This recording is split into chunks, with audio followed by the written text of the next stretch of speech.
functions other than regression and correlation, all these statistics.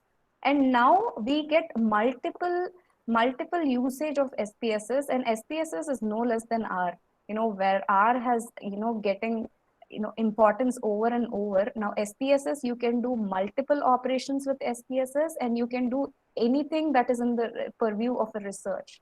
For example, you couldn't do the moderated mediation, and all of these before.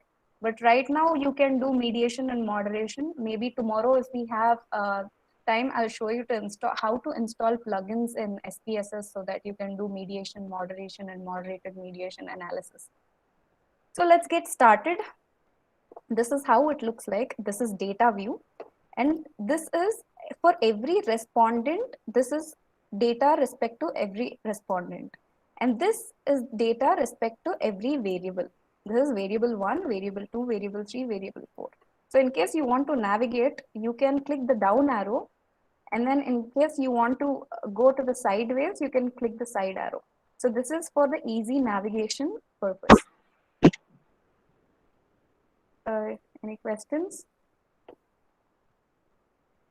Yeah, if you have any questions, just unmute yourself and ask me questions.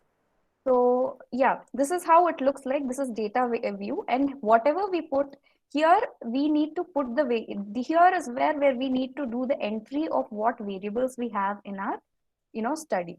So let's have one more variable like student ID.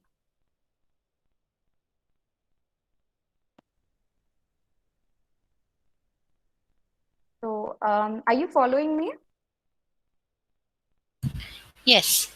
Yeah. Yes, Yeah, this is like one drawback of online platform, right? So student ID, I want to type the name of the variable student ID, right? So it is showing me an error. What is the error? Variable name contains an illegal character. So SPSS wants its variable names to be very concise. It wants its variable name to be like maximum 4 to 5 characters, and it doesn't allow spaces in it. So if you want to put student ID, you can put S_ID. So the moment you do this and press the down arrow, you see all these automatically are being filled, right? Are you doing with me? Participants, are you doing the operations with me? Because this is very important. Yes, ma'am. ma'am. Yes, ma'am. Yes, ma'am. Yeah. So I want the student ID, whatever ID I'm going to give, to be in the numeric format. So if you press here, you'll get multiple options. If it has a dollar or if it has a string. String is like if you want to have a number where your student ID is A, B, C, or D, E, F. For now, I'm just using a numeric character. And width is how much width you think the student ID is. If it is going to be more than 8 characters. So this is, you're going to keep the maximum value, right? Decimals. So this decimals is, am I going to have decimals in the ID of my student? No, I'm not going to have decimals. So usually registration numbers are not in decimals, right? So I put it to 0. So label. Label is the place where you can write anything. So someday, probably, after 2 months, I come here and try to figure out what SID is. I might not recognize. So here, I'm going to give a label called as a student ID. That's it. We'll come to values later. And this is column width. Column width will usually be in the size of the columns because this is column width actually. So SPSS has made it short and written columns here. There is column width, but usually the width and columns should be same because this is the column size and this is the width of the number. So usually it should be same. If it is less, then SPSS will tell you that you're doing wrong because it'll not fit into the column, right? So this is the alignment. How you want it to be, if you want the numbers to be left aligned or if you want the numbers to be right aligned. And this is a very important part. So measure is how you want to measure your data. So either if it is nominal, ordinal, interval, or ratio scale. So SPSS has made it convenient and made the ratio and interval scale as scale. So we don't have to worry about it. So let's come to nominal and ordinal. So nominal scale is something that it has just names and it has no meaning whatsoever attached to it. And there is no absolute difference from one name to other. For example, if you take male and female in our data, so, and if you assign 0 to male and 1 to female, and nowhere it is that male is better than female or female is better than male. They are just names. So nominal data comes under those kind of data which are just names and has nothing to do with the order or precedence of the numbers, right? And one more example I can give you is, this is very easy to understand. Probably you can take the cricket jersey numbers. So they are just numbers, and nowhere, Virat Kohli's jersey number will say he's better than Dhoni's jersey number. They are just names. That's how these are. So student ID is nominal. It has nothing to do with the precedence of numbers or order or ranking of numbers. So I put it nominal, right? So anybody can give me another example of nominal data? Okay. You want me to repeat the nominal data? Lucky ma'am? Respondent ID? Yes. See, nominal data is register number of student, right? See, nominal data is just names. For example, gender, male and female. Male, when we are trying to assign male to 0 and female to 1, employee ID, right? We cannot say nowhere female is better than male or male is better than female.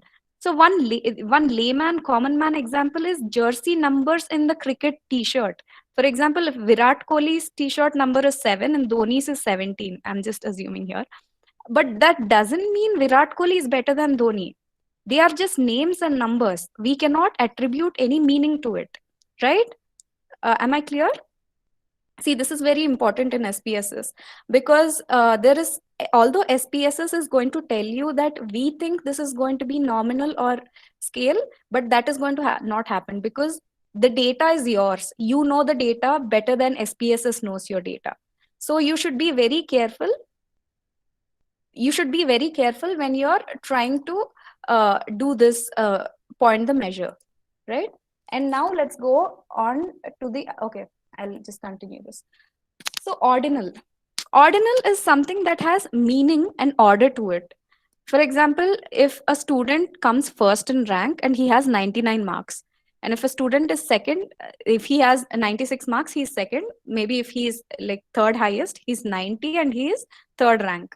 So ordinal is to do something with the order of the precedence. But yeah, order of the precedence. So for example, there is no absolute difference between 99 and 96, 96 and 91. But then you are just saying that this is 1, this is 2, this is 3. I mean, just because he is highest, he is rank number 1, he's rank number 2, rank number 3. Right? Any example for this ordinal scale? I always have this confusion. What about the qualification? SSLC, PUC, degree, and then PG. But sometimes Yes. we also put diploma. So Yes. if it is just still PG, then it is, I think, ordinal because it's an order.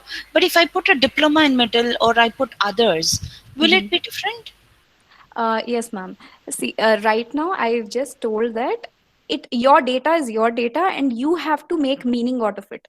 For some, if the research question is trying to understand the educational qualification on something, then you need to assign ranks. But if you just want to consider education qualification as mere names and you don't want to study its impact on an outcome variable, then you can put it nominal.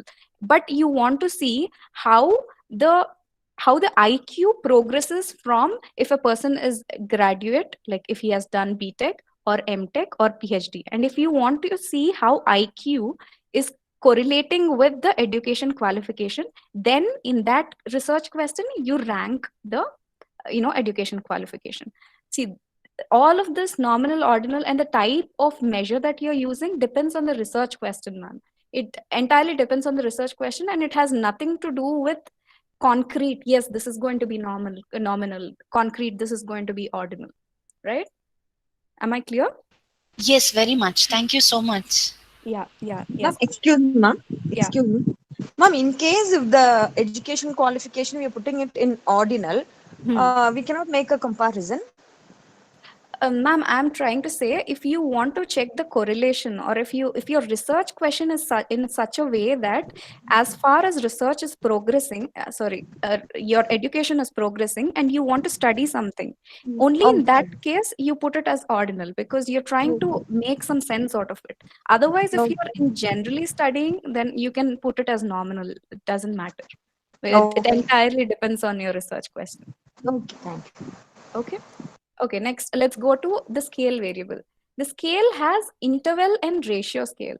So most of the research what we do is scale variable. That's when we use scale, because for example Likert scale, if you use a 7-point Likert scale starting from strongly disagree to strongly agree. So the distance from strongly disagree to disagree is same as strongly agree to agree. Am I right? Right. So the distance, it is uniform. For example, this is one major difference between ordinal and scale variable, wherein in ordinal, a person getting 99 marks is given 1, and a person is getting 94 is given 2, and person getting 86 is given 3, just because there is nobody between them. But then in scale, it's different because every unit has its own distance and every unit is different from each other. So it's a Likert scale. When we are using the research data, that's when we use Likert scale. Right? These are the 3 types of scale, and that you should keep in mind. This is very important because you know your data better. Although SPSS might suggest that we might think this is ordinal data, but no, you need not go for it because you know your research question better. Right? So student ID is clear. So let's go with T1. Again, I cannot put test space 1 because SPSS doesn't allow spaces. So let's go test underscore 1, or let's put T underscore 1 for more clarity. Right? So this T underscore 1, and I'm going to, for my understanding, this is test 1 and values. For example, and I want to repeat this. Copy it and paste it here. Paste it. We're going to have test 1, T underscore 2. T underscore 2 is test 2. And what else? Midterm and test 3. Okay. Mid underscore term, or MT, or T underscore 3. You can put T3 also, but this is just my convenience. And this is final. Okay, this is how we want our data to be like.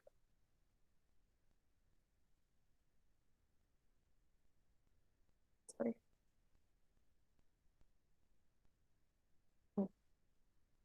Right? So this is how I want my data to be. Did everybody do this? Did everybody do this? Yes, Yeah, ma'am. correct. Yeah, yes, Vaishnavi ma'am, Likert scale is under scale. Okay, okay. So everybody has done this. So this is T1, this is T2, this is test 3. Oh, this is midterm, sorry. Midterm. And this is T3. This is final score of the students, right? Now we got all of this. And I didn't tell you what values are. For example, I want to keep the values of student ID. We can start it with this, right? Go to data view and you will see all these already there. This is the symbol for a nominal data and this is the symbol for a scale data. That's why you have a scale appended before. And start entering the student ID. For simplification purposes, just use 1, 2, 3. Let's have 20 students in our class. 4, 5, 6. This is one, maybe disadvantage I would like to call in SPSS, that we cannot drag like we can in Excel. 8, 9, 10, 11, 12, 13, 14, 15, 16. Do it with me. 17, 18, 19, and 20. Right? So we have 20 students in our class. Sorry, where am I? Yeah. We have 20 students in our class, but we don't know who is student number 1, student number 2, student number 3. See, it is like if you're teaching multiple classes, sometimes you don't remember who is roll number 1, 2, 3, and you just want to keep track of your students. So in that way, what you do is everybody done entering? Yes. Yeah, good. So now you want to see who is student number 1, you want to know who is student number 2, and you want to keep track of their performance. So what you do is you go to values and press this 3 dots right here. And you give student number 1. Let's just maybe, can somebody unmute your mic and tell your names? We'll have a dynamic. Maybe you can say Appu. 1, Appu. Yeah. Christopher. Yeah. Hello? Christopher. Sorry, sir. Christopher.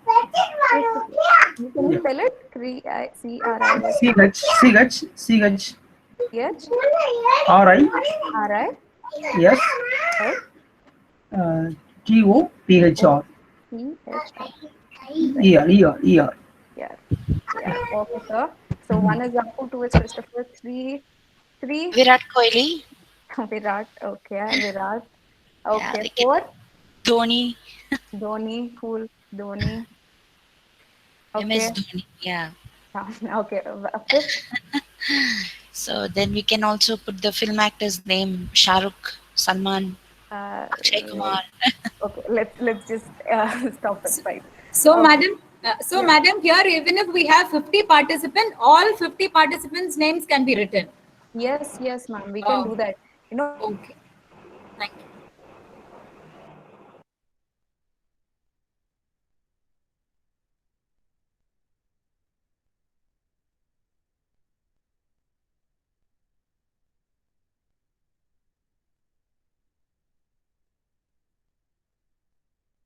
So we have done this. And imagine there are 20 students. Hello? Yes, we can hear you. Yeah. You can see my screen, right? There is some sound. Hello? Yes. Yeah. So in test 1, let's assume that some students don't attend test. It's a very hypothetical place where, all the students attend an exam, right? So let's create missing. Okay, let's create if value is -1, then the student has not attended the exam, so no data. If it is value is -1, there is no data available, and you click OK with this, and then you put missing. Everybody is following me? Here I have done 1, value is 1, and label is -1, no data available. So whenever SPSS sees -1, then it will not do analysis. So that's how that will happen this way. So just go to missing values and go to discrete missing values. So see, if you click here, then it shows that there are no missing values at all. If you click discrete missing values, and discrete missing value is -1. So SPSS now will understand this value is for our purposes. Whenever there is -1, we can know that there is no data. But this missing column, hello? This missing column is specifically for SPSS purpose. Wherever SPSS sees -1, it will not perform data analysis. So this can be more relevant with the research data.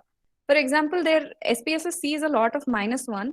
Unlike putting some random value in there and doing some kind of analysis or doing analysis with no data, SPSS will conveniently discard that column from analysis.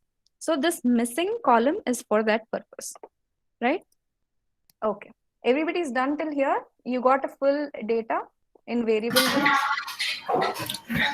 Can I ask? Madam, ma'am, can Yeah. you repeat it again, please? Yeah, please, can you repeat it again?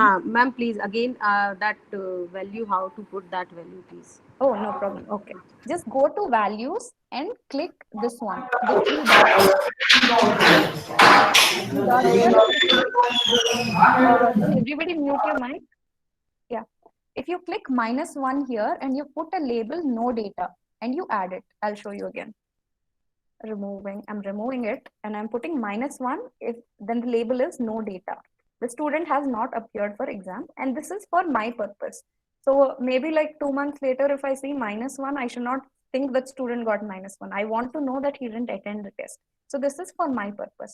And this missing is for SPSS purpose.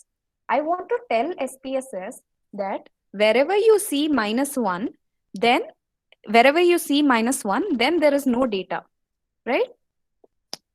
So go to discrete missing values and press -1 and click OK. Am I clear?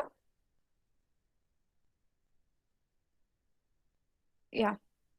Okay.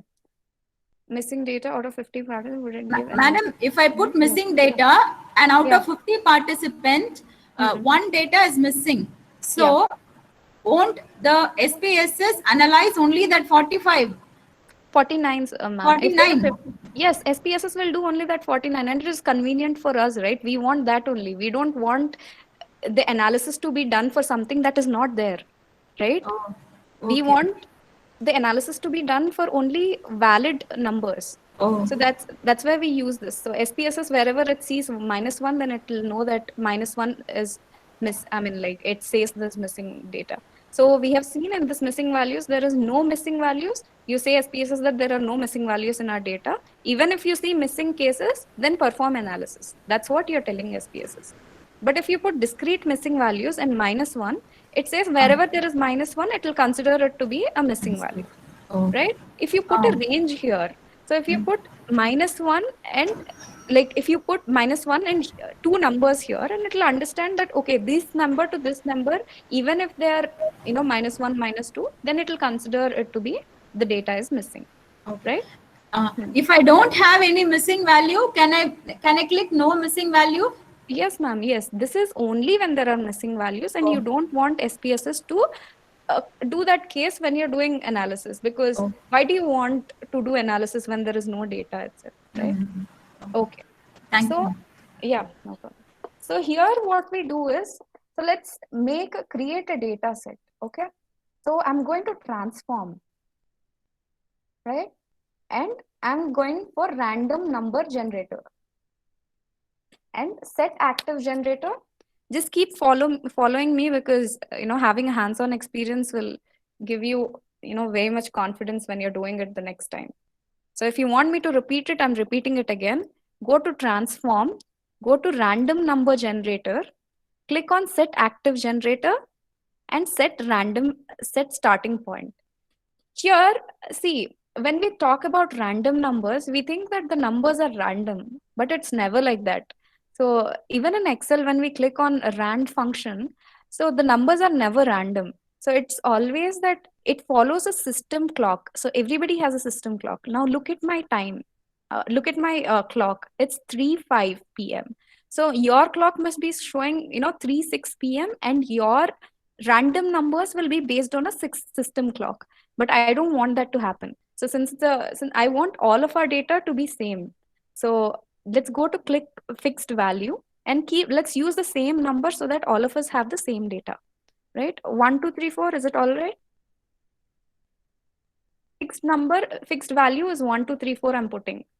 So I've gone to transform. I've gone to random number generator.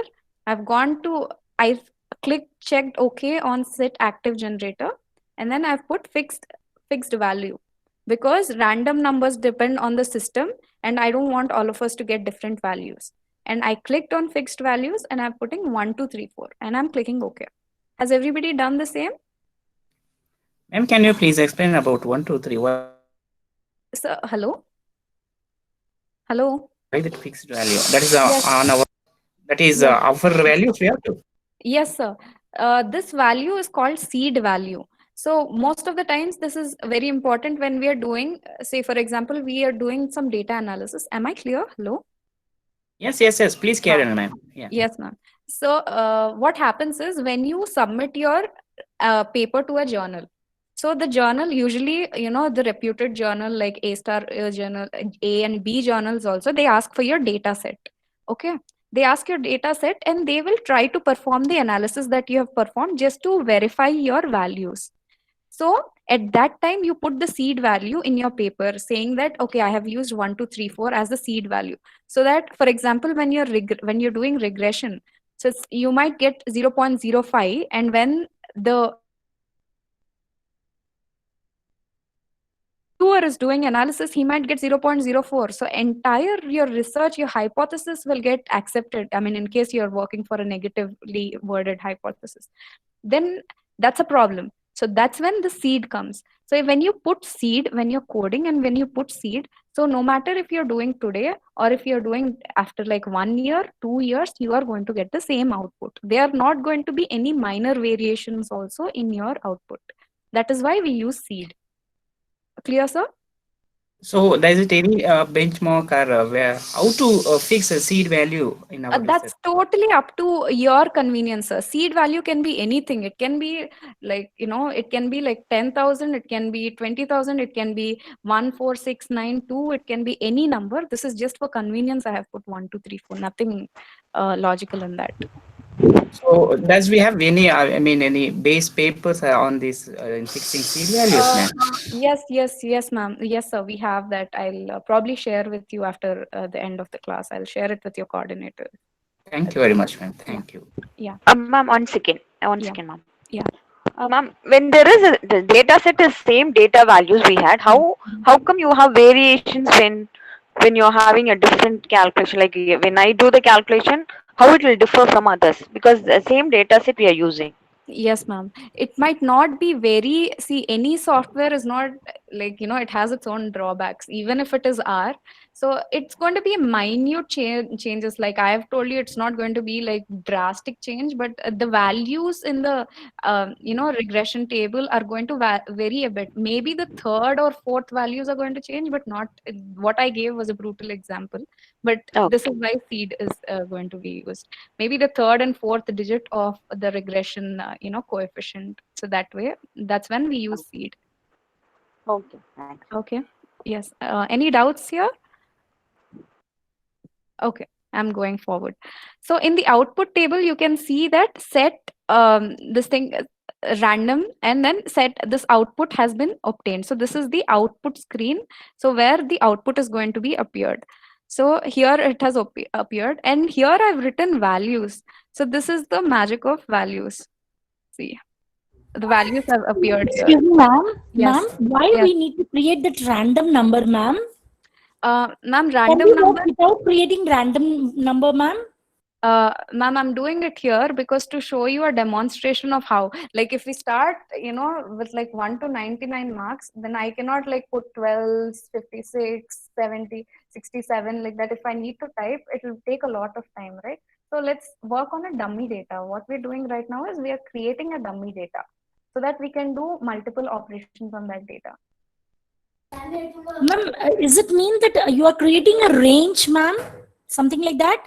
Yes, ma'am. I'm creating random values for this tutorial session only, so that you get accustomed, because typing, yeah, it's like a range only, 0 to 100. We are putting a range, and then we are creating random values under that range for every participant. Like there are 20 students, right? Okay. So, Thank you. yeah. So the benefit of this is when you are doing analysis, this will not be seen. So it's only for your reference that you can see right here. So these student IDs you cannot see in the analysis stage. So it's just for your reference. You just somehow want to see this. For example, when we use for the research data also, and then we use a 7-point Likert scale for one and 5-point Likert scale for one. And not all the scales are going to have strongly agree, disagree, and all of that, right? Some might be saying that, I strongly desire. So, hello? Yeah, I strongly desire, or most likely, most unlikely. So in that case, we don't know what 1, 2, 3, 4, 5 is, because we'll be in research, we'll be handling with multiple variables, and each scale might have its own measuring scale, like 1 to 5, or either it can be a 7-point Likert scale, 5-point Likert scale, that way. So that's when we use this. And so if we just press this button, this little button here, then you'll get to know what is what. Clear? Okay. Madam, sorry to interrupt you. Dear participants, attendance link is posted in the group chat. Please click the link and give your attendance for the day. Thank you, madam. Okay. One doesn't answer one question, then you consider based on the analysis it differs. Yes, ma'am. I'll show you how. See, importance of what variable value are you talking, ma'am? Vaishnavi, ma'am?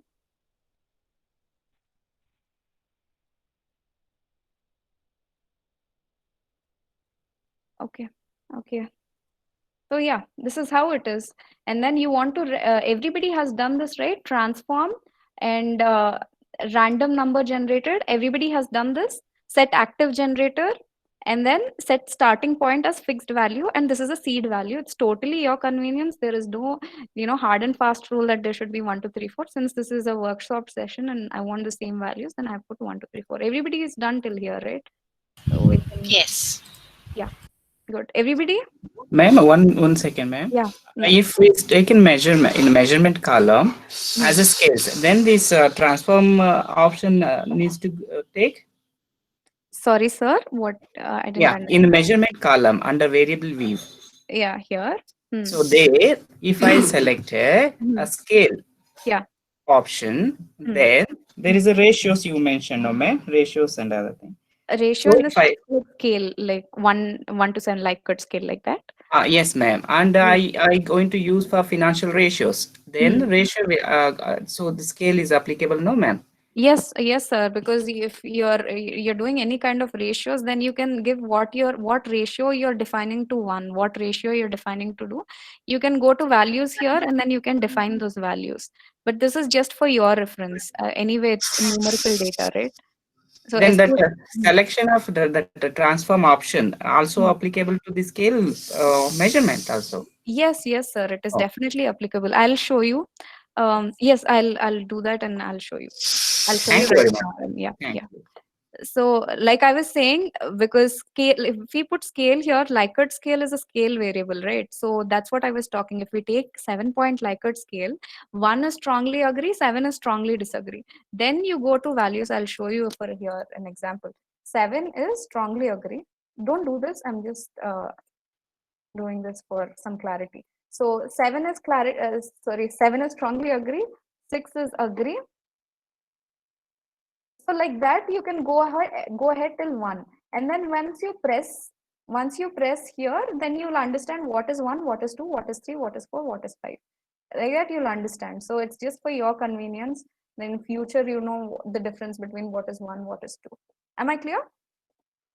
Now, if everybody has done till here, we'll go ahead and creating random numbers. So everybody will have a data set, right? Participants, please be a little interactive because it's an online session and I feel very monotonous talking to myself. Right? Okay. Okay. So let's go to transform. Now, since you have gone to transform and then this random number generated, you have gone set active generated, fixed value you have given, and then you go to analyze. So you go to transform and you create compute variable. So in compute variable, what I'm trying to do is, see, this is here, this is like a mini calculator. You can do anything here, all the little calculations you can do. It's just your calculator here. And this is, SPSS gives you this wonderful function called this function group. If you click arithmetic, then you can find the cos values, logarithm values, and random numbers generation, and then truncate options it will give you. And then here again, if you go to statistical, you can find the measures of central tendency, standard deviation, sum, variance, and all of it. Okay, right now what I'm going to do is I want to generate. So if you click right click here, then you can see, you can sort it alphabetically, or you can sort it by file order, or you can display just the variable names. So you can try to do this operation and see how it is. So I want to work on test 1, T1 score. I'm going to do test 1 and I'm going to ask you to do the test 2 and test 3. So for test 1, I want to create a random variable, random numbers. So what I'm going to do is I'm going to go to random numbers and then I'm going to click on random uniform. So these are different ways to generate random numbers, but I like to use R uniform. So this RV uniform all of these will generate random numbers. It's not that it's a hard and fast rule to use this, but yeah. So, ma'am, excuse me, ma'am, please do it again, like computer variables, how we have found it. I have missed actually because of that attendance. Okay, I'm just closing it and starting it.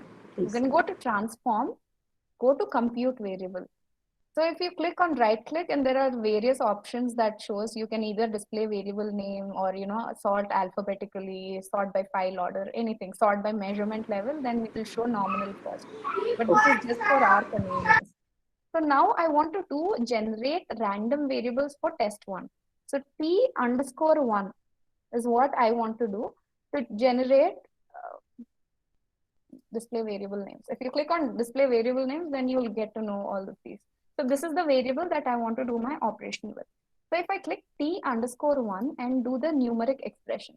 The numeric expression, what I want to do is, I want to create random numbers. Okay. So here there is a function called random numbers in function group. So just click on random numbers. Okay. And then go to RV uniform. Double click it and it will go there. Okay. So here what I want to do is I want to generate random numbers, since we have mentioned, before we started the session, that the student can score marks from 0 to 100. So he can score from either he can score 0 or he can score 100 and anything in between that. So what I'm going to do here right now is I'm going to put 0 and 101.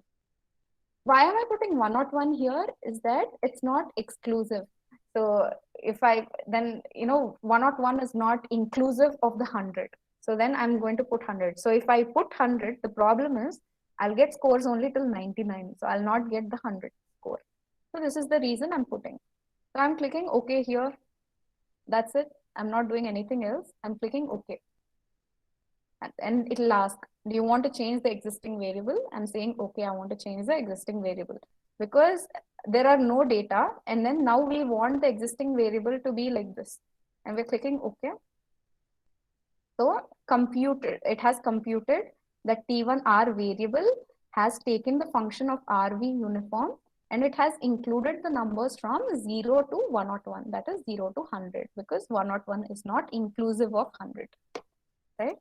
So if we go here, data view, we see all the numbers here. So these are random numbers. And so I don't want decimal numbers because we told there is no negative marking. So if there is no negative marking, 0 is 0, 1 is 1.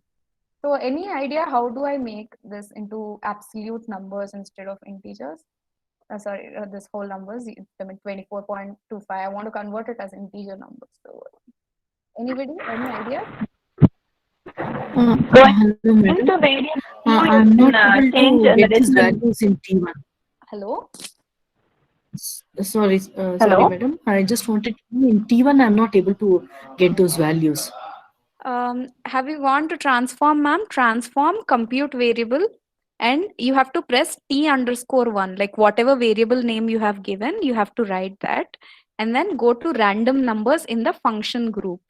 Okay, if you press random numbers, then you'll get, if you scroll down, you'll get RV uniform. If you double click this, it will go here, and 0 to 101, because 101 will not be inclusive. So you need to press 0 to 101. Ma'am, any like clarification where, yeah. Did you follow this, ma'am? I'm not getting that functions and special variables, that I'm not getting it. You're not getting the column, ma'am? You're not getting this entirely? There is, if you... Yeah, I'm not getting that entirely. Oh, is anybody else facing the same problem? Hello? No, ma'am. No? Everybody's getting it?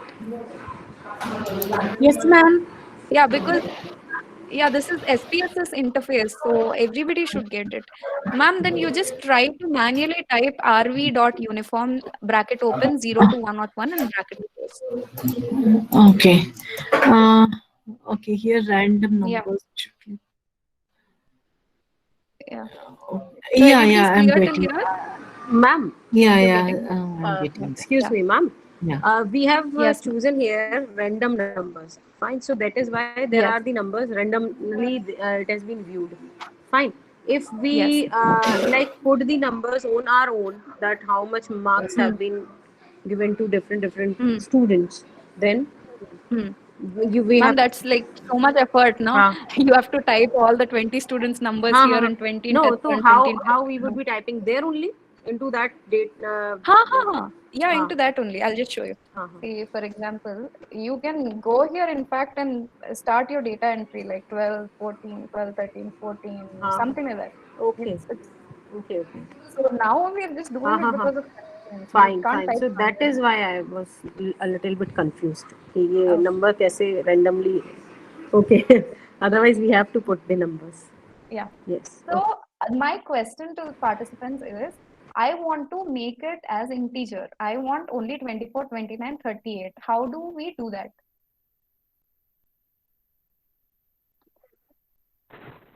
The variable view, you have to change the decimal to 0. Yes, that's one way. Actually, I wanted to tell that at the last. Okay, that's nice. So yeah, you can either change in variable. See here, decimal is 2. You can change it like this, 2. Yeah. So if you do this, you'll get whole numbers. And one more way I want to show is, if this is like this, it is showing the decimal numbers.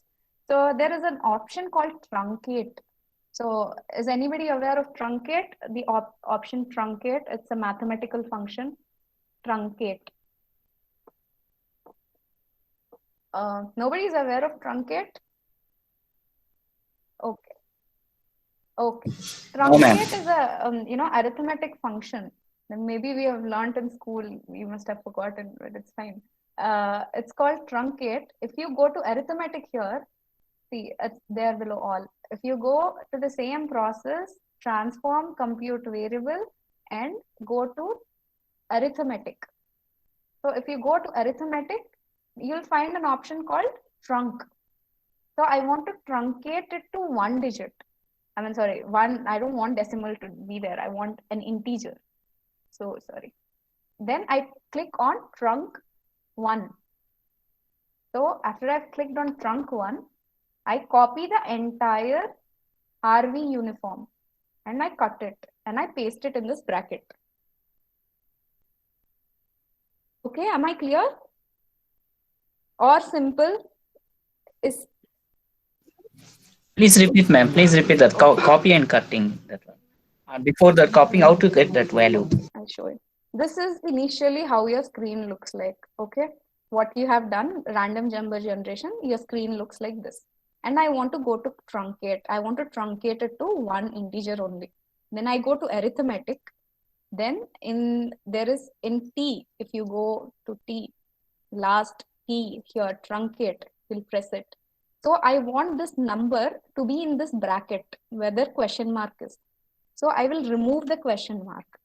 I will copy this. Sorry. I will copy this. I'll cut it. I don't want it to be there. I want the entire expression to be in this bracket. And I'll click OK. And I'm clicking OK.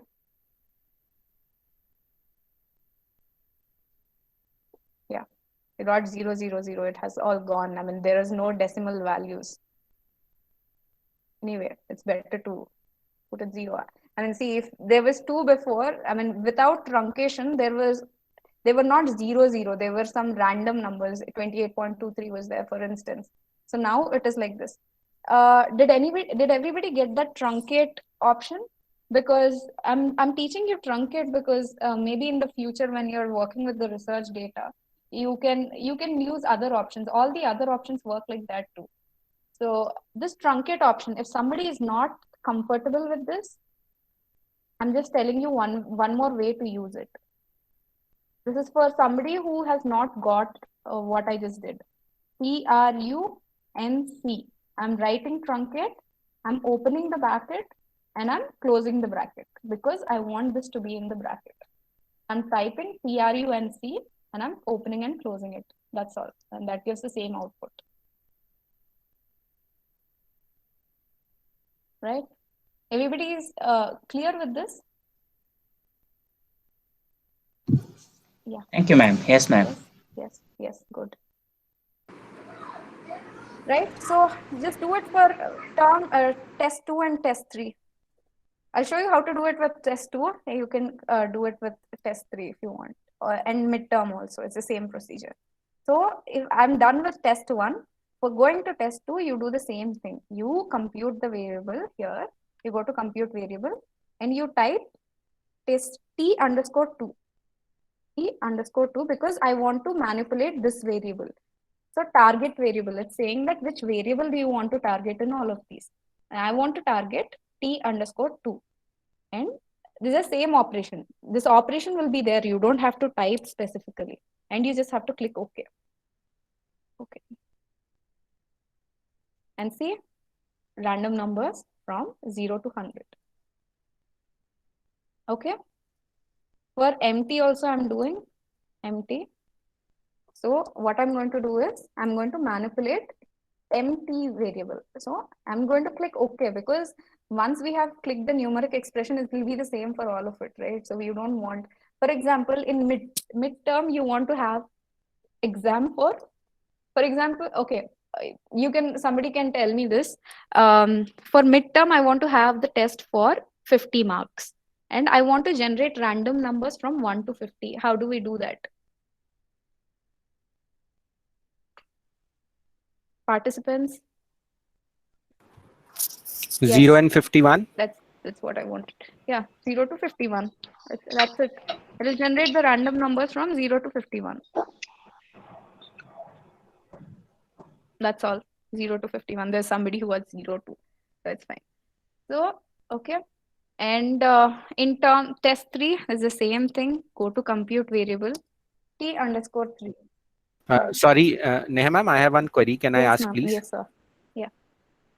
So, for example, if I am calculating grand mean here, then also I can use trunk outside the bracket of grand mean. Yeah. Would it work? Yes, sir. It will work. Okay. Thank you. Thanks a lot. Yeah. Yep. So t underscore 3 is what you want to do. So for test 3, you want to manipulate. But test 3, I want to have it for 100 marks only. Only midterm was for 50 marks. So what I'm going to do here is I'm going to put 101 again. I'm going to click OK. So yeah, test 3 scores are out. Okay, everybody has got a complete data set here. Everybody has a complete data set? No, not yet. Okay.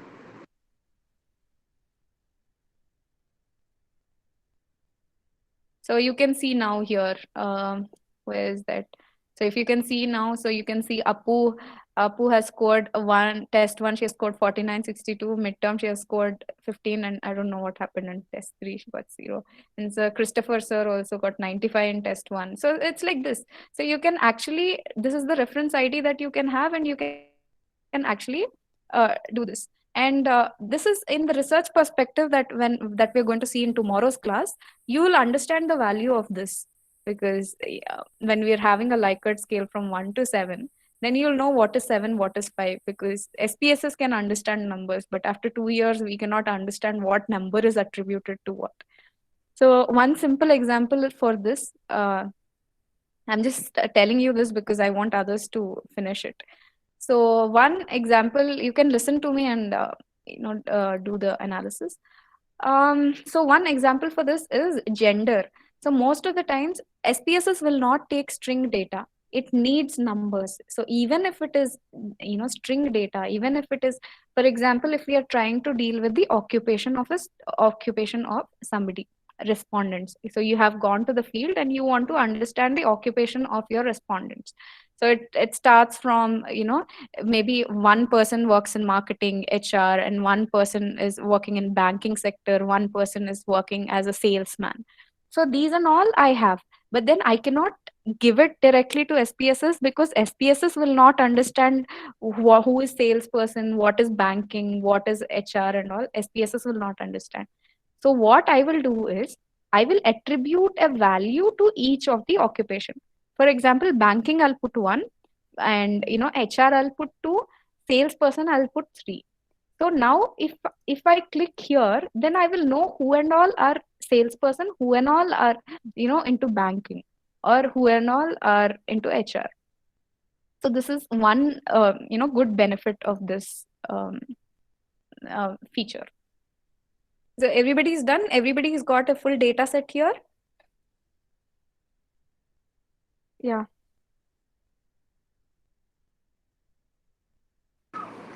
Ma'am, Yes. for F, what we have to write? Yes, ma'am. I'll tell you about F. What is F? So F is final. So everybody's got till T1, T2, MT, and T3, right? Participants, please be interactive. Hello? Yes. Yes.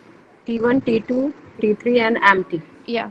Yeah, good. So this is what we are looking for. Participants, again, please be interactive because I want to make sure that everybody is comfortable with SPSS. Otherwise, there is no point in this workshop. You are here to learn something, and I want that to happen. Actually, we are very much concentrated. That is why we cannot respond.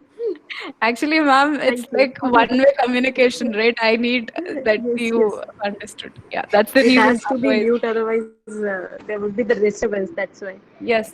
Then it's good. Then no problem. Okay. We are responding through chat box too, ma'am. I mean, because there's a lot of disturbance around and you will be disturbed. I mean, the entire team will be disturbed. Okay. Cool. So yeah. Thank you. Neha, I tried doing this, but I'm getting same numbers for every test 1, test 2, test 3. What is the mistake I'm doing? That's not possible, ma'am. That should not come. Actually, I had internet issue and I went out and came back. By then I lost the flow. Anyways, I will manage. Thank you. Yes. Madam, can I ask one doubt? Yes, ma'am. Yeah. My values and your values are not same. Is it correct? Am I whatever Did you I'm set doing? the seed, ma'am? Yeah, pardon me. Did you set the seed number in transform? Did you set the seed number? Yes, same as whatever you have told, madam. I have done 1, the 2, same. 3, 4. Yeah. I'm not Because sure. That my shouldn't value- happen actually. But that's okay. Different values for T1, T2, T3. Everything is different, but it is different from your values. Okay, so you have set the seed value, is it? 1, 2, Yes. 3, 4 was the seed value? Yes. I'm not sure why that is happening. Ideally, it should not happen. And it was the same RV uniform itself, what you have done? Yes. Okay, I'll try it once again after this session. No problem, ma'am. The point of the entire exercise is to have a data. So since you have data, then it's fine. Yeah, I'm having the data. Okay. Thank you, madam. Yes. So in final, what I want to do in final is I want to find the average of all of these. So average is I want to find the mean of all of these because to give the final grade, I want to find the average of all test 1, test 2, midterm and test 3. So what I'm going to do here is I'm going to go to transform. I'm going to go to compute variable. Okay. And I'm going to target F. F is my variable that I'm sorry, but your screen is not visible. Excuse me, ma'am, your screen is not visible. Oh, I'm sorry. Since when is this? Last 2 minutes only, so you can present again. Okay. Thank you, sir. Thank you.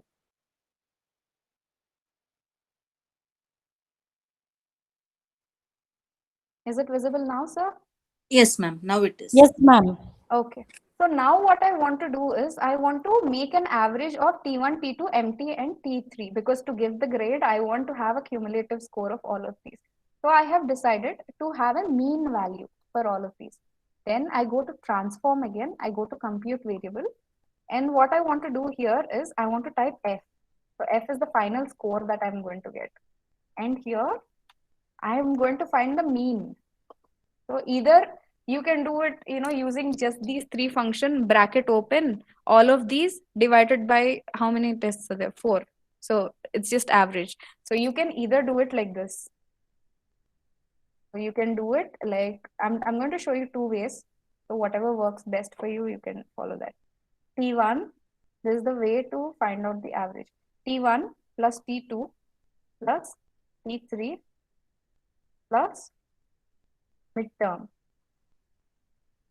divided by 4 is going to give me my final value. So you can either do like this, but I want to show you another way how you can do it. So it's anyway mean. Mean is the average. So number of items by total number of items is going to give you that. But to simplify the process, if you can go to statistical here, it's under significance. It's an S, statistical. And then I want to find the mean. So if you double click mean, mean will go here. So here what I want to do is P1, comma, P2, comma, P3, comma, empty. So that's it. I'm not typing any, I'm not doing any kind, I'm not taking care of any kind of brackets, or I'm doing any kind of mathematical operation here. It's just mean, close, open, I mean, it's already there. Whatever is here, I'm going to send it here. So I'm repeating it again. Go to statistical, mean, and T1, comma, T2, comma, T3, comma, empty. So I'm going to find the mean of all these values, T1, T2, T3, and empty. And just click OK. You don't have to do anything. Just click OK and change existing variable.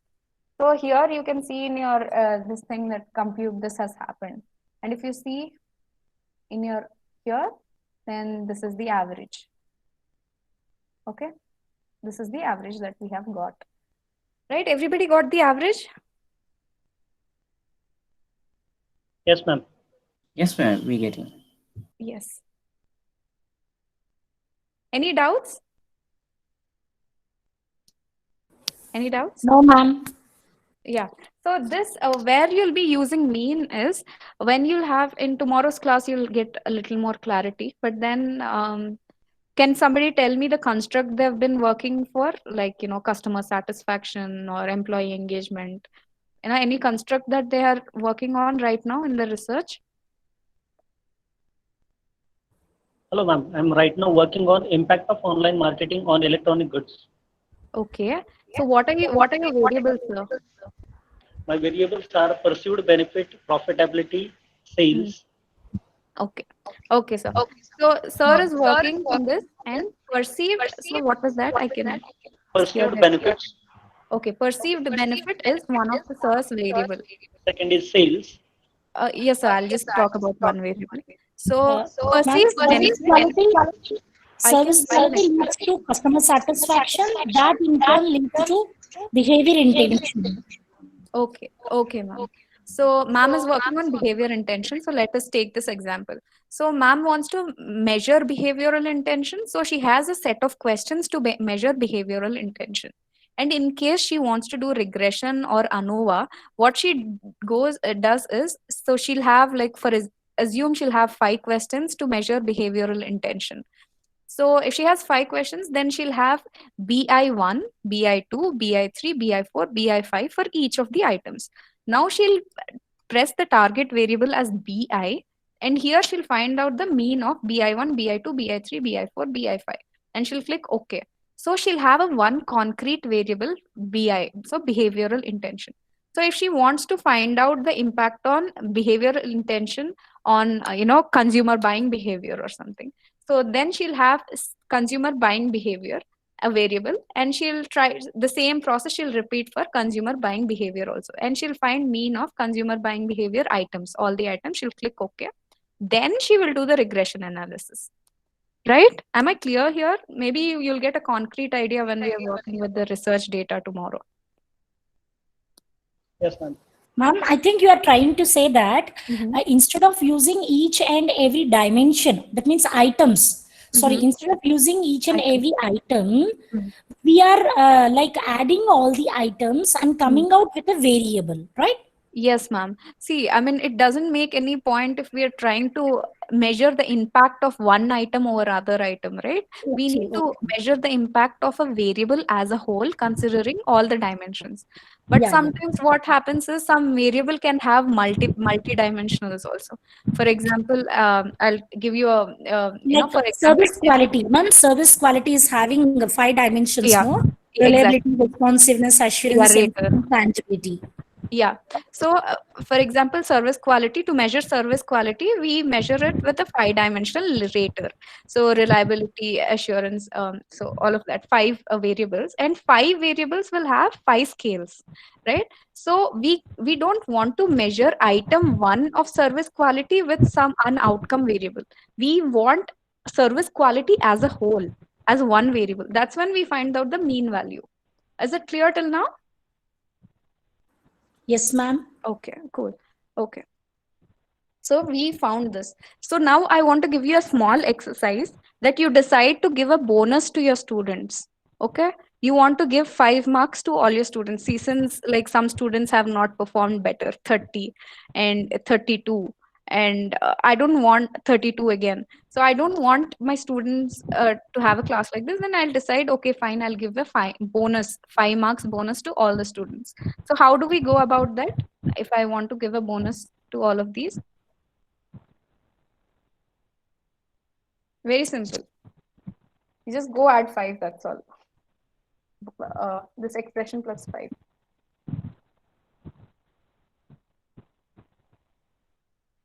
Ma'am, again, can we go to the transform computer variable? Yes, ma'am. Since f you just have done it, this expression will already be there on your screen. All you have to do is just add plus 5.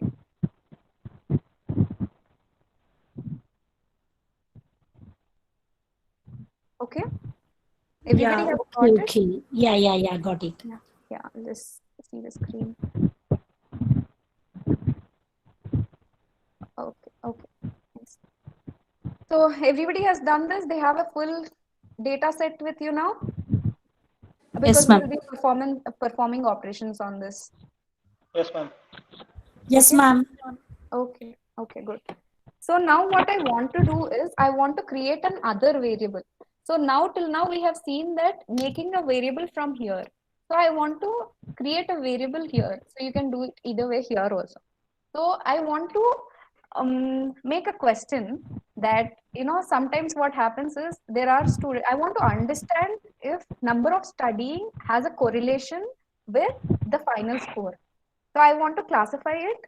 If a student has studied below 4 hours in a week, then he will not get good marks. Or, if a student has studied more than 7 hours, then it means that he has got good marks. So I want to check if marks and the number of hours have a correlation. So I want to study if the number of hours worked towards studying and the final score have a correlation or not. So now what I want to do is, to understand that, we need to do one basic thing, right? We need to create another variable, hours, because if there is no variable at all, how do we study? So what we do here is we create a variable hours here. Okay. Target variable hours. It's not here. You have not created it. This is the first time you're trying to create hours. So now type and label. This is where you need to go. And then here you need to type number of stars studied or anything. It's just because, later you come back and you try to wonder what is ours. This is for our understanding that I have put hours studied. Hours. And it's a numeric data and I'm clicking OK. That's it. And if you can go around, okay, you'll appear once you do the operation, because we have not done any operation, right? So did everybody get what I'm trying to do the correlation with? I'm trying to do the correlation between the number of hours studied and the final score here, right? So here what I'm going to do is, I'm going to if statement here. Okay. I'm going to if statement here and I'm typing if average of all these items. So what was the average? Average was F, right? So F is greater than, so if we're saying that if I want to see all the people who got marks greater than 60, okay, just follow me for this and you'll understand the next one. So everybody's here with me, right? Go to if. Yes, ma'am. Yeah, go to if and press F is greater than or equal to 60. So I want to see people who have got marks more than 60. Okay? And press continue here. And here in numeric expression, I'm going to generate random numbers and RV uniform. RV uniform. And I want to keep that number of people who studied, like who got more than 60 marks. I'm assuming that they have studied like 5 to 9 hours per week. That's why they got more than 60 is what I'm trying to put here. Okay? Am I clear? So I'm putting, so here I have gone to F, I mean if, and I've put if F, that is the average, is greater than or equal to 60, and I press continue. If average is greater than 60, that is if the student has scored more than 60, I'm assuming that he has studied from 5 to 9 hours, and I'm clicking OK for that. Yeah. So whoever has got more than 60 marks, SPSS is telling me that they have studied, this person who got studied for 66 marks who has got, SPSS is telling me that, okay, he might have studied for 8 hours on an average per week. That's why he got 66 marks. So a person has, assumed, like, probably studied for 5 hours. That's why he got 64 marks. So this is random numbers. So for our understanding. So did everybody get this and got the meaning how we got this? Yes, ma'am. Yes, ma'am. Yes. Okay. Okay, good. Okay, good. Ma'am, Yes. 72 marks and 5.03 hours. Fine. Okay. Because the student has. Yes, ma'am. Hello? Hello? Yes, Hello? ma'am. Yes, ma'am. Student has studied 8.28 hours, and then the student has got 78 marks. Right. It is like that. We told us. Ma'am, but it is see, 8 hours, the student has studied 8 hours, and my marks are like 66 marks he has got. So 8 marks and 8 hours and 66 marks. Then means hours of studies have increased, and even then 66 marks. And the calculation is 7.54 hours and 66 marks again. Okay, ma'am. Then 8.83 hours and 66 marks. So, ma'am, I'll tell you why this has come. So Yes. this has come because we have given an average. Whoever has got more than 60 marks, give them the score give them 5 to 9 on an average you give them. So there is no pinpoint that, okay, if this is more than this, then you give them, higher working hours, like study hours. That didn't happen. So SPSS has randomly put numbers for whoever has got more than 60 marks. So if you understand this logic, then it's okay. So now what I want to do is, I want to repeat the same thing for students who have not studied. So I'm going to put that if F is less than or equal to 60, that all the people whose average marks is less than or equal to 60, then I'm clicking OK. I just changed the sign here. I didn't do anything great. So I'm clicking OK.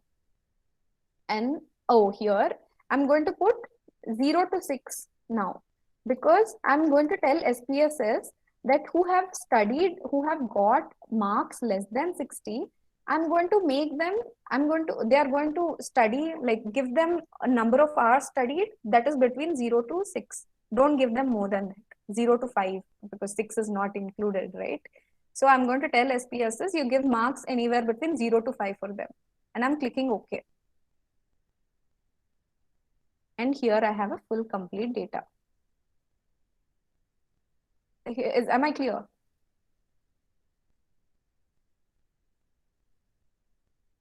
Clear? Anybody has doubts, just unmute your mic and you can ask me questions. No questions? Yes. Ma'am, what we have to write here, if F is less than. F is less than, see, if average score is less than or equal to 60, then give them some score between Number of hours studied between 1 to 5, like not more than 5. F is less than 60, then continue. Continue, and in that statement here you give them, okay, wait, I'll show you. Here you give them that 0 to 6. 6 will not be included, so 0 to 5 SPSS will give. Here random numbers and uniform, and then 0 to 6. Okay. Yes.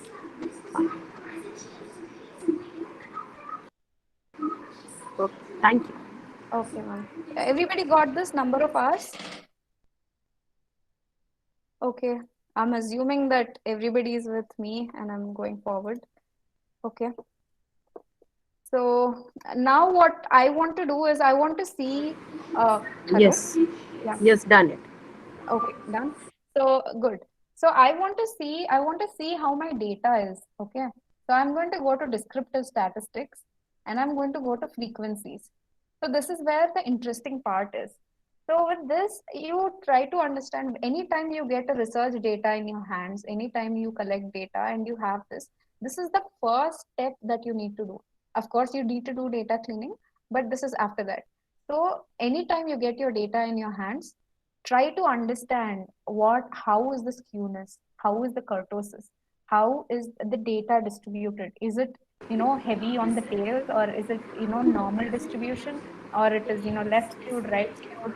Try to understand your data better so you can use the appropriate parametric or non-parametric test. I'm sure you have. Ma'am, how we have gone to the frequencies, please? Okay. Go to analyze, descriptive statistics, and frequencies. So yeah, as I was saying, so this is very important in knowing your data. So when we are writing a research paper as professors and as doctoral scholars also, own your data, have an authority over it, that you understand your data better than anybody else. So this is one way to understand and know your data and be friendly with your data. So you have a session, I think, on parametric and non-parametric tests tomorrow, and that will give you a better understanding when you should use parametric, when you should use non-parametric. So, and also I see that most of the people, just because you need to perform research question says you need to perform regression, people perform regression, but they don't see the skewness, kurtosis, and all this of the data, because everybody is doing regression. My research question is asking it, and I need to do regression as well. So that's how the mindset is. But then we need to change that, and we need to try and understand our data better. So now I've gone to frequencies, and I'm clicking this one, and I'm going to statistics.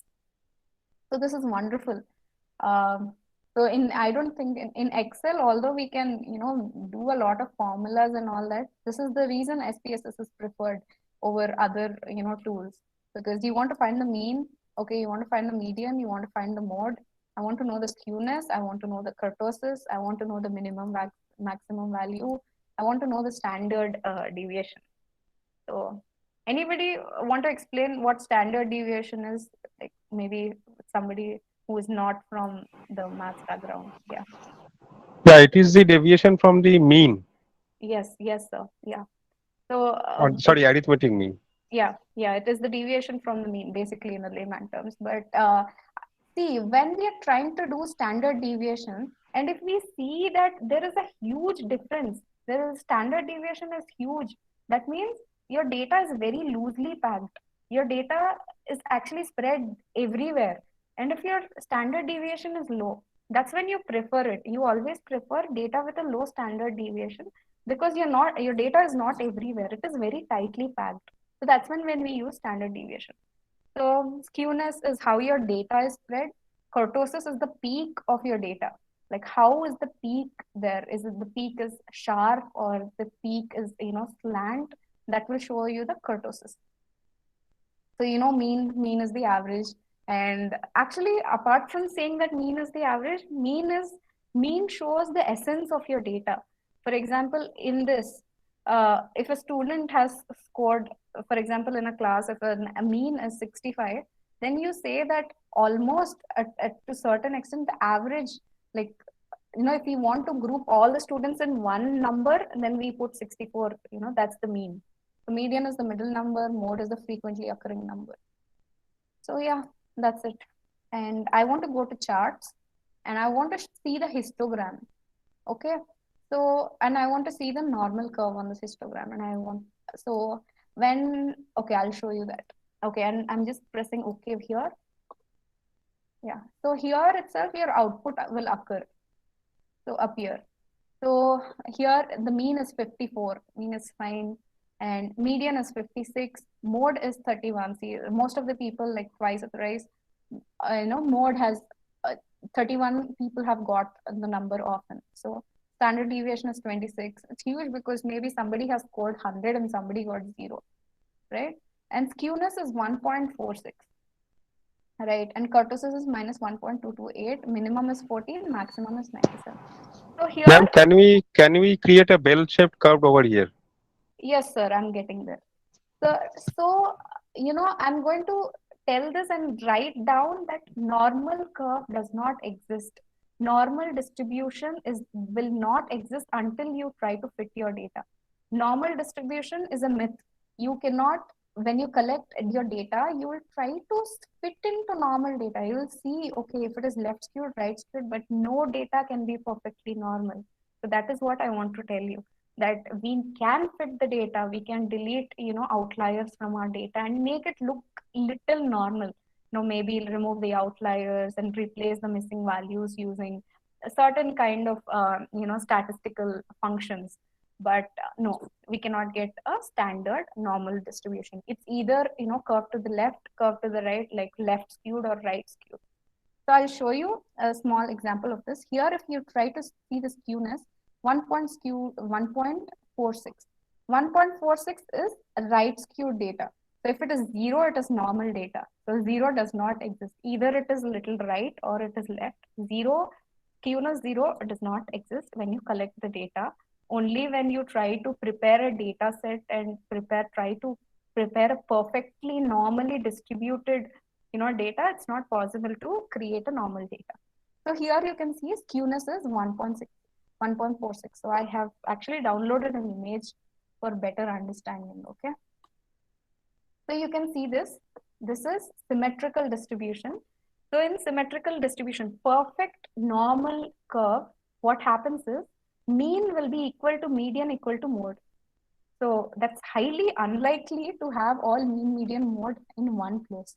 So this is negatively skewed data.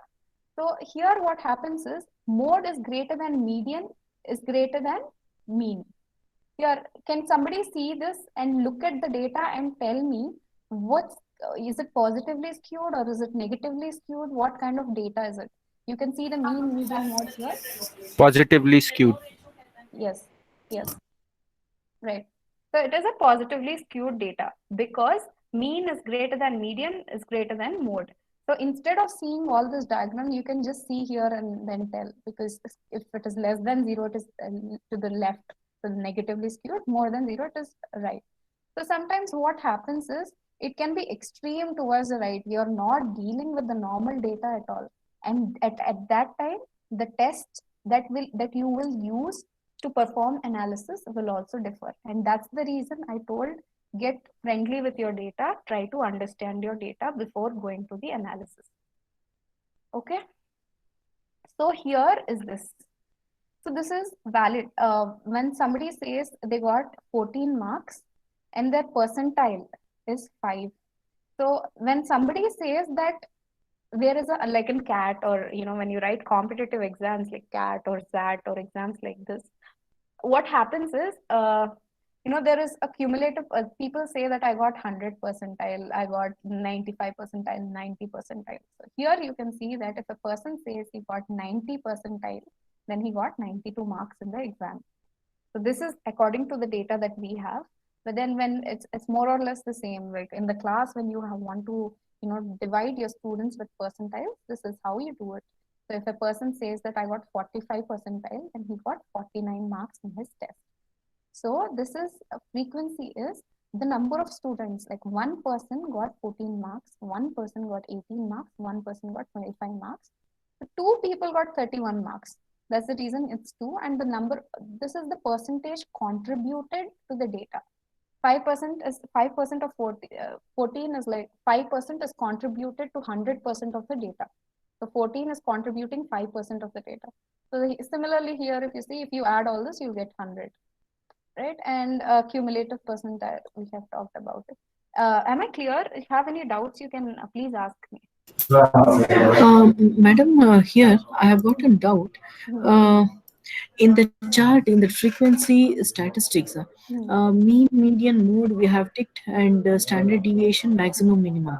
After that, I should just click continue. Yes, ma'am. Just continue. For T1. Yeah, for T1. And then after that, I'm not able to click OK. Why, ma'am? It is not showing. It is again reset, cancel, and help. That is showing. OK is not appearing. Did you No. send T1 here? So it must. Sorry, it must have been like this. Just Madam, there are certain settings which has to be made in statistics. Okay. Okay, I should drag and then. Yeah, you can drag and you can send it here. Okay. I have got, madam. I have got. Now I can proceed. Okay. Yes, madam, I got. Thank you. Okay. Clear, everybody. Okay. Any doubts here?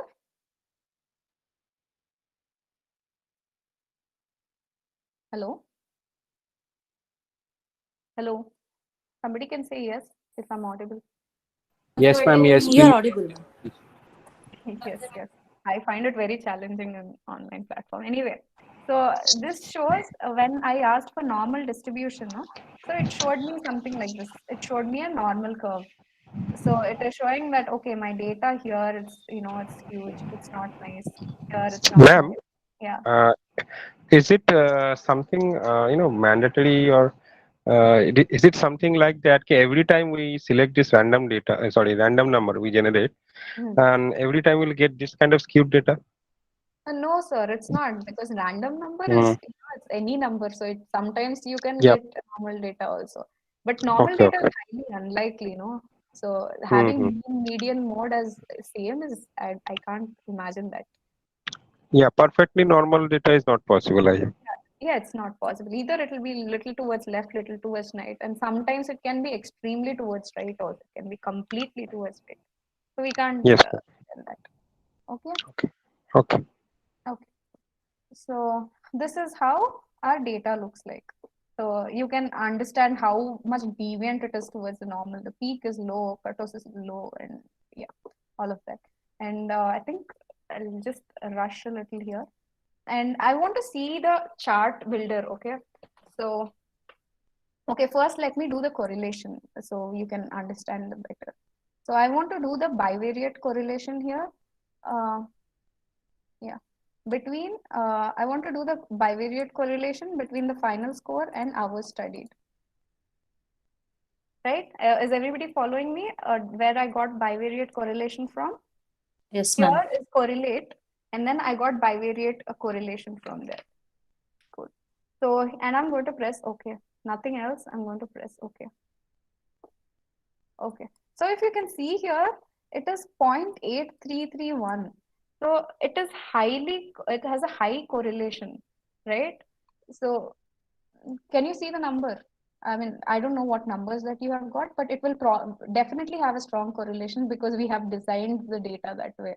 Because we have given that people who studied, who got more than 60 marks, got high scores. That's how we got high values there.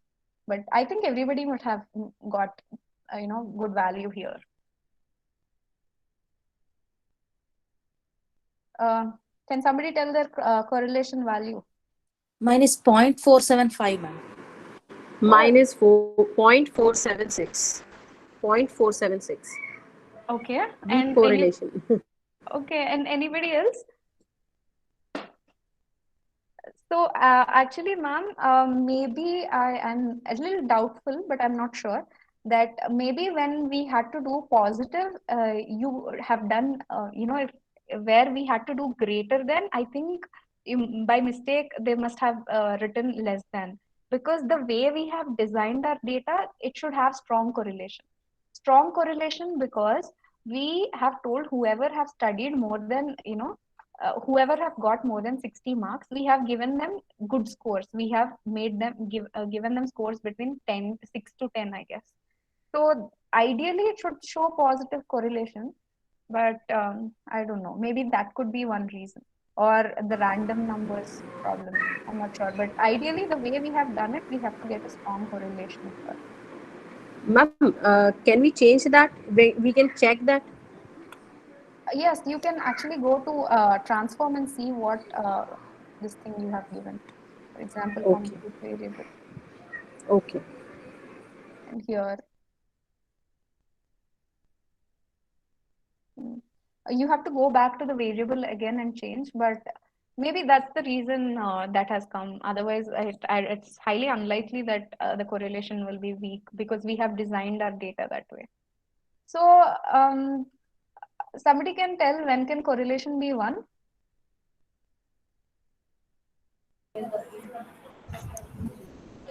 One, if it's a perfect correlation case, and if we study R versus R, it's a perfect correlation because both variables are same. Final versus final is 1. Exactly. You're right, sir. So only when we study two same variables, we'll get correlation 1. Otherwise, it's highly unlikely that we'll get the correlation between 2 and 1. So it's very unlikely that it might happen. And correlation 0 is also not possible for that matter. Okay. So this is with this. And I want to go to chart builder. I'll just show you some graphs here.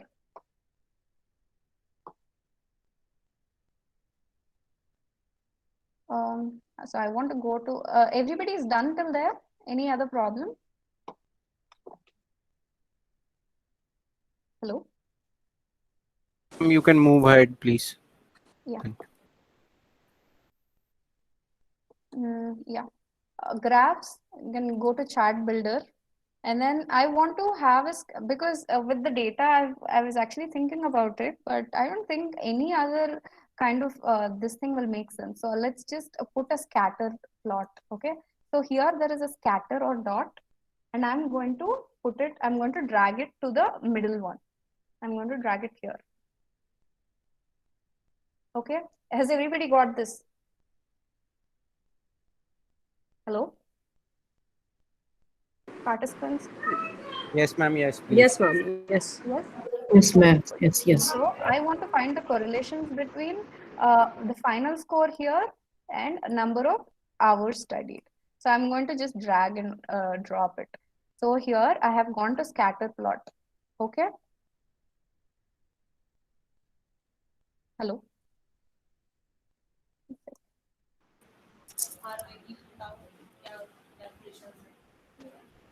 Yeah. So I have put hours studied here and final here.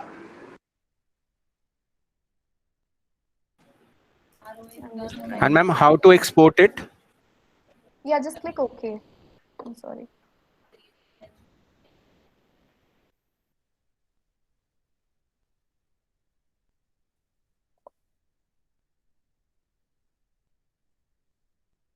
Okay.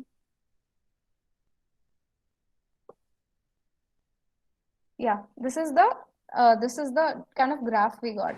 I've gone to analyze, I've got graphs, I've gone to chart builder, and then I have gone to scatter plot, and I have dragged it here. Okay. And I have dragged hours studied here and final score here. Clear? Yeah. Ma'am, can you please guide, for example, if it's a gender as a variable and I have to make graph single variable, can we do it here also? You can use pie chart for that when you're trying. Yeah, you can actually use scatter also for that. Yeah, you can use scatter, but then you have to create 2 variables. You cannot do it with one. So you have to make gender as 2 variables, and then you can do this.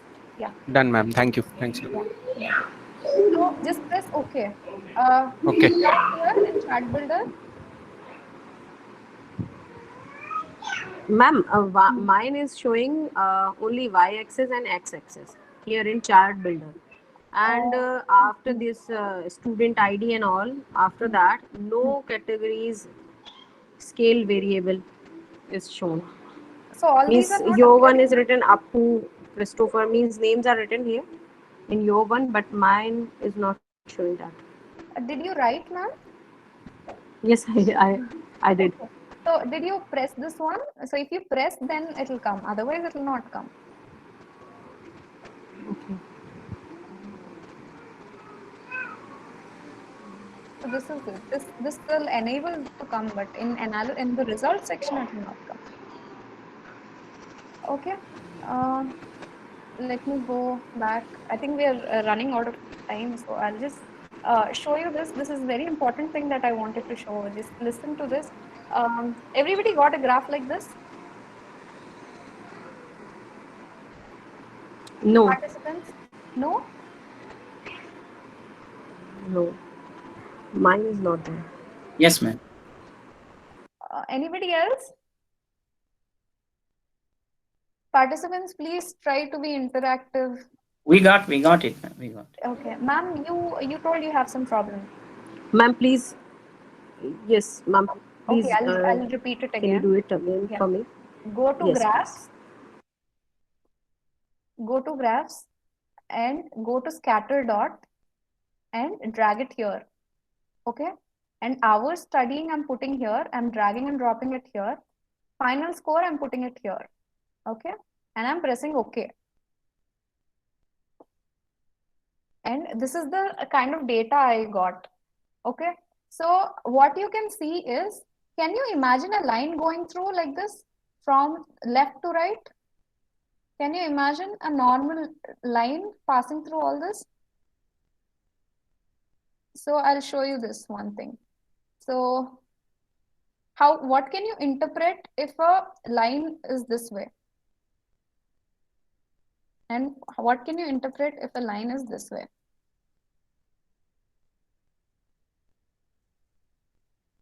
Hello? First one negative correlation and second one positive correlation. Exactly. So if you can see the same here, it shows a positive correlation. You can see the line passing. So if you can actually double click it, then you'll get, okay, you will, 1 second.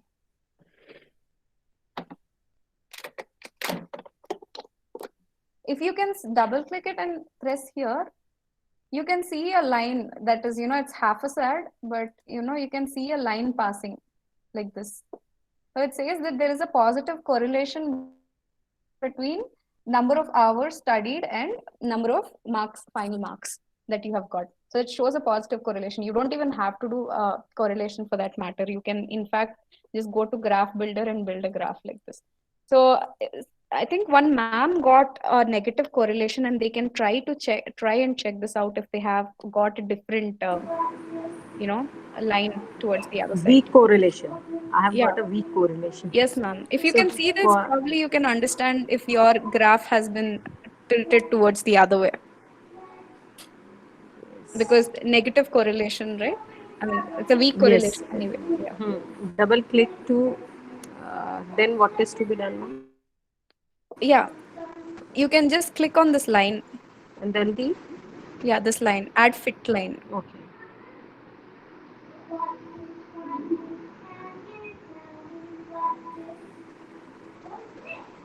It's weak positive correlation. The line might not be this deep. It's not coming even. Okay. Ma'am, can you please repeat how? Sorry. Okay. My add fit line and add fit line add subgroups. It is not coming, but add interpolation line is there. It can come. Okay, It's coming? I don't think it's a straight line, no? Because it's because it is weak correlation. Right. Interpolation line is there. Okay, I think we'll end this session for now. Ma'am, sorry, please, can you repeat how you have drawn that line into scatter plot? Yes, ma'am. Yes, sir. I'll just show you. So I have gone to graphs, chat builder. I have clicked. This is the thing that I've got. Okay, I'm going here and I'm pressing a fit line. So yeah, here there is a. Thank you. Thanks, Lord. Yeah. Yes. I think we'll end the session here and we'll meet tomorrow. Tomorrow is going to be a very interesting session because, yes, ma'am. Ma'am, how to save this? Again, going towards the file and all? Yeah, Where you it will have be to. saved? Yes, ma'am. So I'll show you how to save this. Maybe tomorrow. Okay, tomorrow we'll continue with the research data, but we'll have inputs from here. Save as.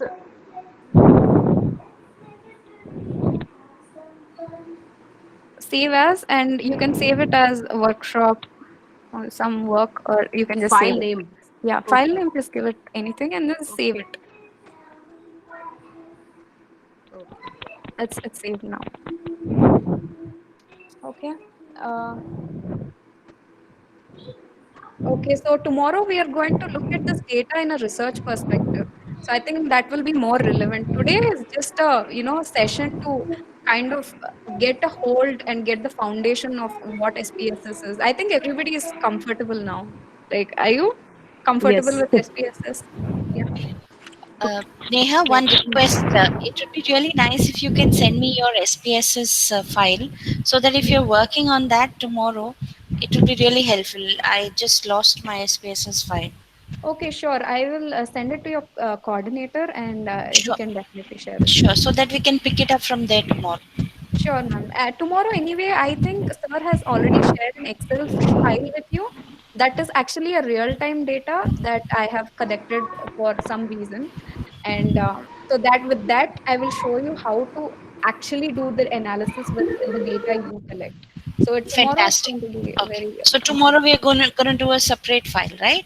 Yeah, tomorrow it's separate. I think it has been already shared with you. It's an Yes. Excel it's an Excel file. It's written workshop on it. Right, we've received it. Thank you. Yeah. Ma'am, there is one more request that how to take the data from Google form. From the Google, doc, we make the questionnaire, so that's why. So from there also, and from the Excel which you have sent us, from there also. But how to take the data from the Google form? Ma'am, there will be a download option there, no? So, okay, fine. Okay. Tomorrow we'll talk about it. Anyway, I think we're running like, yeah. Madam, Neha, madam, thank you very much, madam, for your interactive you so and much. wonderful session, madam. You have highlighted the need for SPSS today and the advantages over other softwares which SPSS is providing, and the analysis that the requirements and the analysis that the participants can get by using SPSS. Yeah. So we look forward for your tomorrow's session, madam, which is about basic operations with SPSS. Yeah. Thank you. So shall we conclude the session, madam? Yeah, we'll conclude the session. I think we're running out of time. No? Yeah. Actually, that's what has happened. And dear participant, tomorrow at 10 a.m. we'll have the session with Neha madam, and the topic is basic operations with SPSS, the continuation of today's topic. And sure. In addition, Thank you, we'll have Neha, a basic operations. Thank you very much. Thank you. Okay, ma'am.